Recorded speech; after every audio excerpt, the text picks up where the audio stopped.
Hello there, chess friends. I hope you are doing good. Today I'm going to show you probably best game or most surprising game of this World Chess Championship between Ding Liren and Jan Nepomniachtchi. Ding was white, so Nepomniachtchi was black. Basically, the game started with d4 and black played knight f6. White played knight f3 and we got d5, which is pretty much stable thing in this World Chess Championship. I mean, Ding was actually trying a different stuff here. In one of the games where he won, he actually played bishop f4, which became the London system, but in this game he played e3, seeking for potential Collet system. And now Nepo played c5, basically trying to just challenge the center. So for example, if white would capture this, Nepo would just play e6, and after that pretty fast he would come up with a bishop c5, which is not going to give white so much comfortability. So Ding chooses to play knight d2. Very important thing in this situation is that also he could choose different moves like bishop e2, just developing the bishop with the castle, or maybe the interesting move c4, because it's challenging white in the center. I mean, black in the center. Black would probably play just e6, and the game would just continue in a kind of normal way, I would say, for it. What happened after knight d2 is that Nepo took on d4, which we already saw a couple of the times. I think we saw that in the London system, and then it became Caro-Kann. And after ed4, he played queen c7.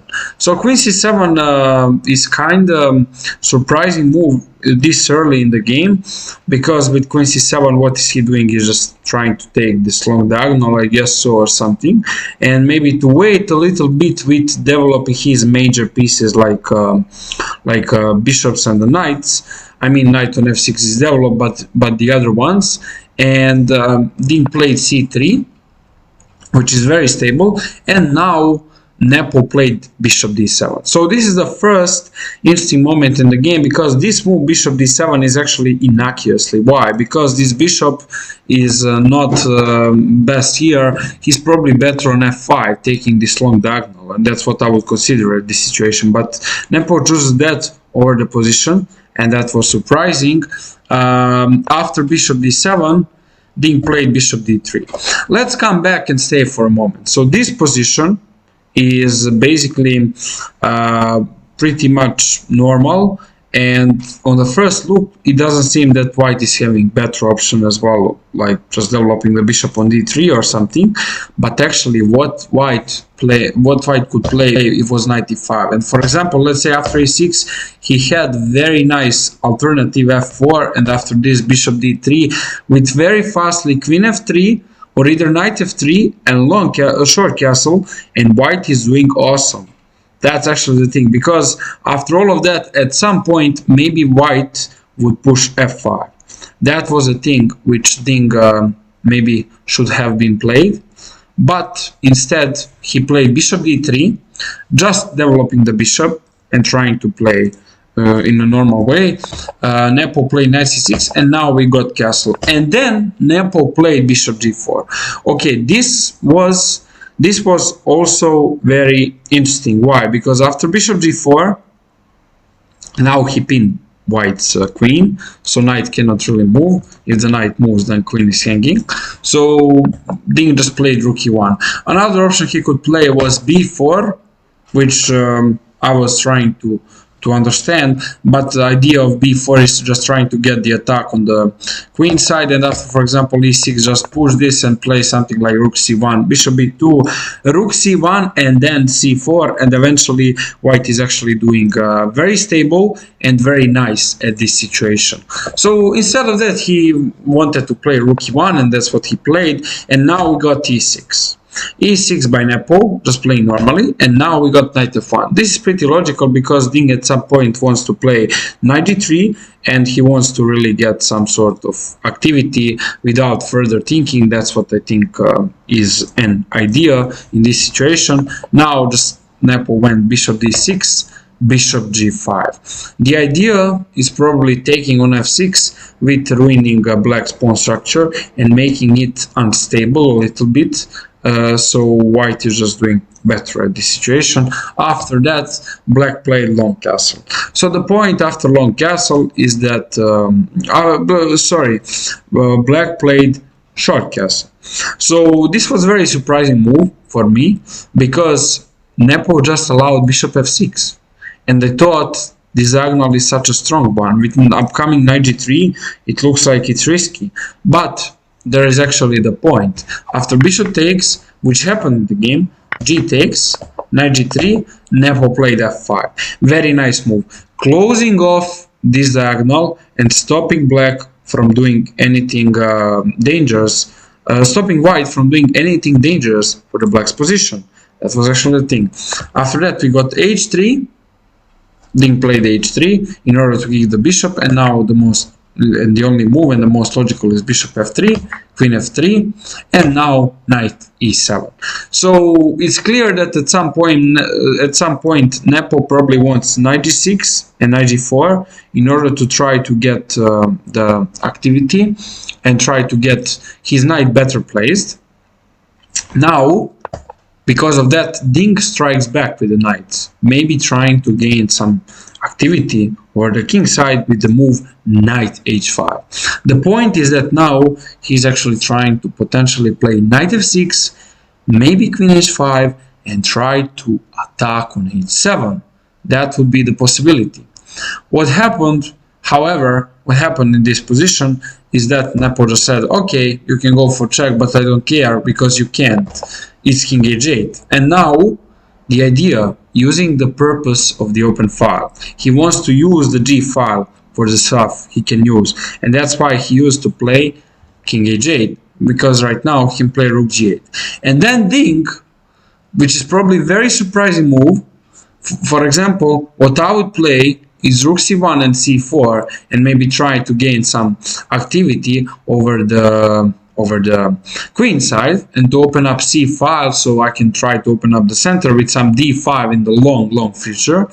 I would never thought about the move g4, and that's what actually their friends Ding Liren played. He played that because he wanted to challenge black in order to open up the file, the diagonal. He wanted to challenge black on f5, and now we got rook g8 move, which is, I would say, rook g8 is okay. It's very logical, pinning the king, trying just to get an activity with the rook, and now white just played king h1.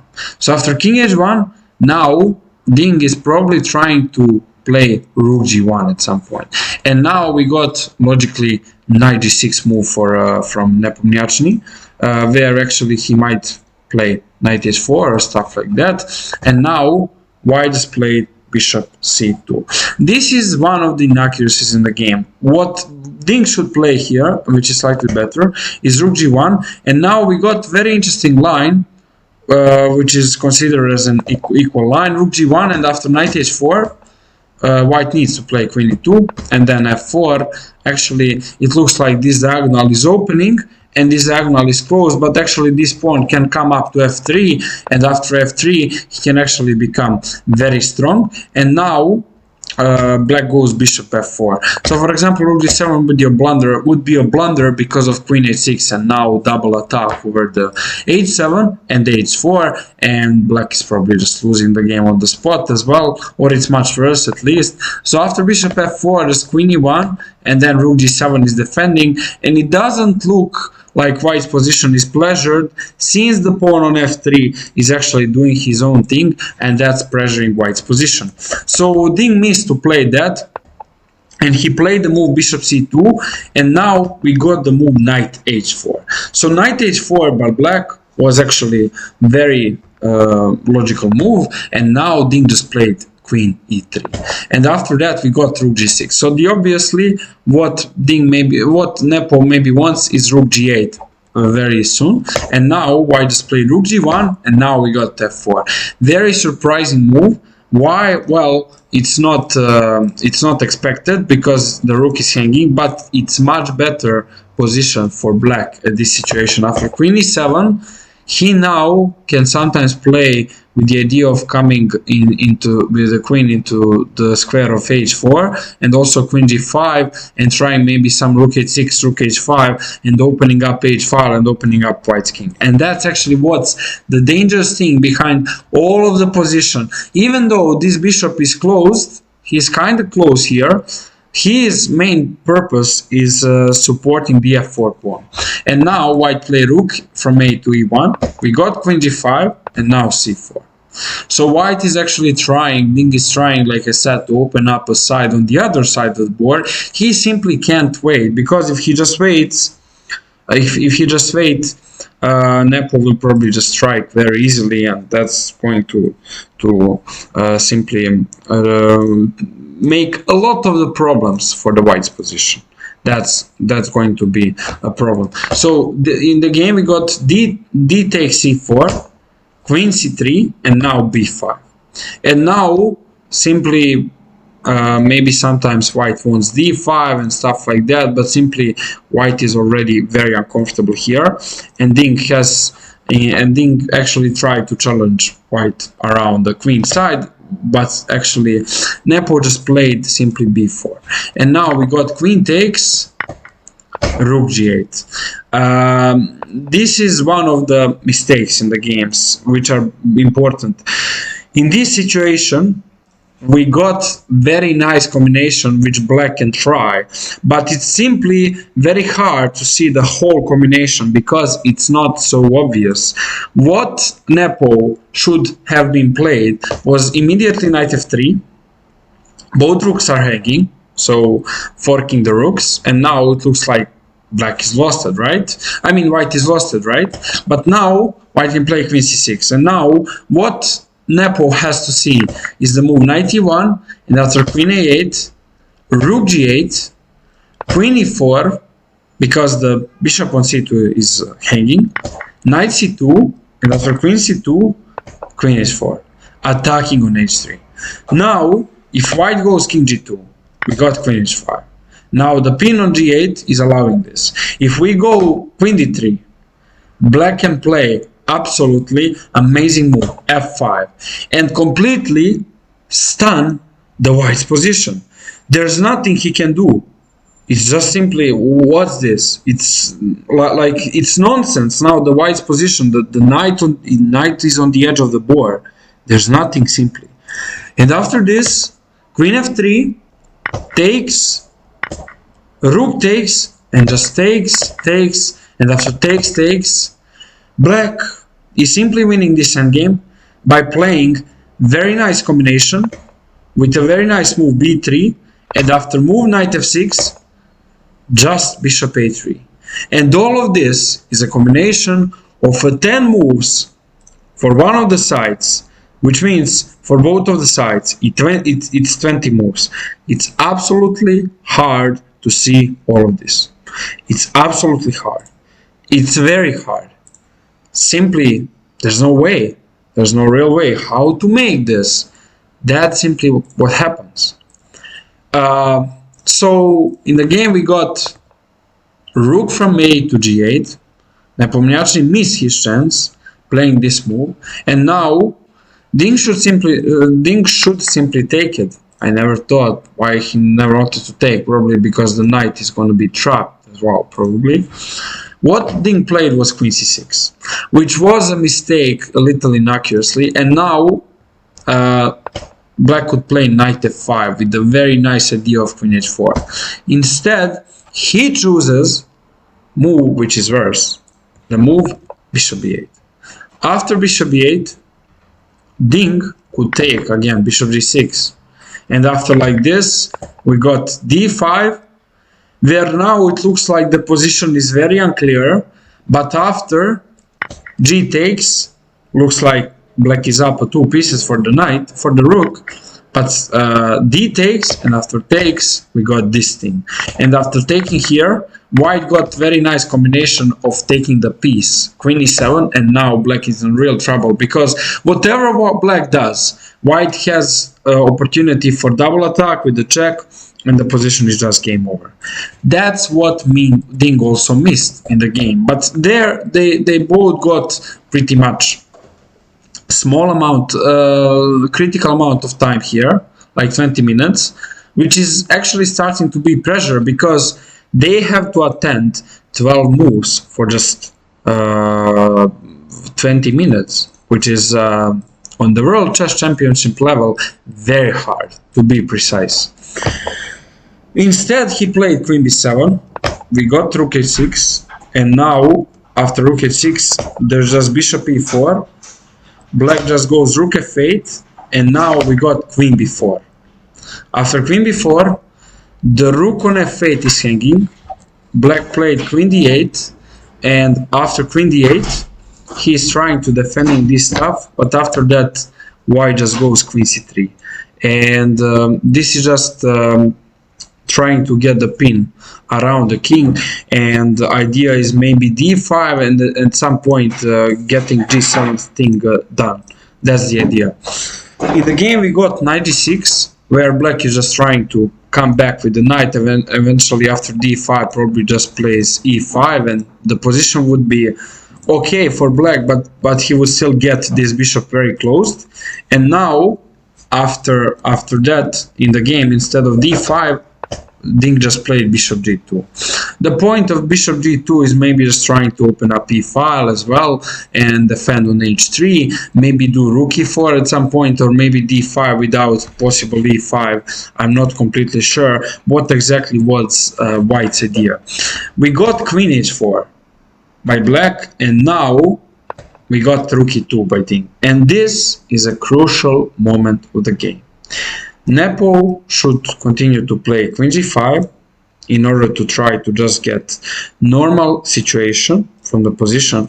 What he chooses in this situation is a absolutely shocking continuation and the move f5. This is just shocking. Once I saw this position, I couldn't believe this happened.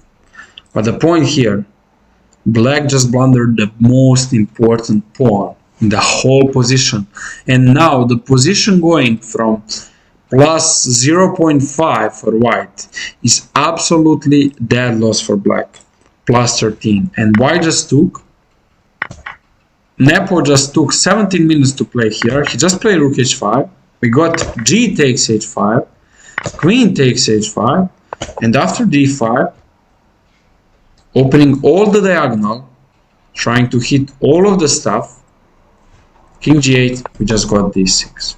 And Black just resigned because they're spectators. We got bishop f1, bishop c4, the g file is controlled, and there's no way for Black to stop all of this activity and strike in the position. And after this situation, the match is even. It's now 6-6, and we got 2 more days in order to see what is going to happen.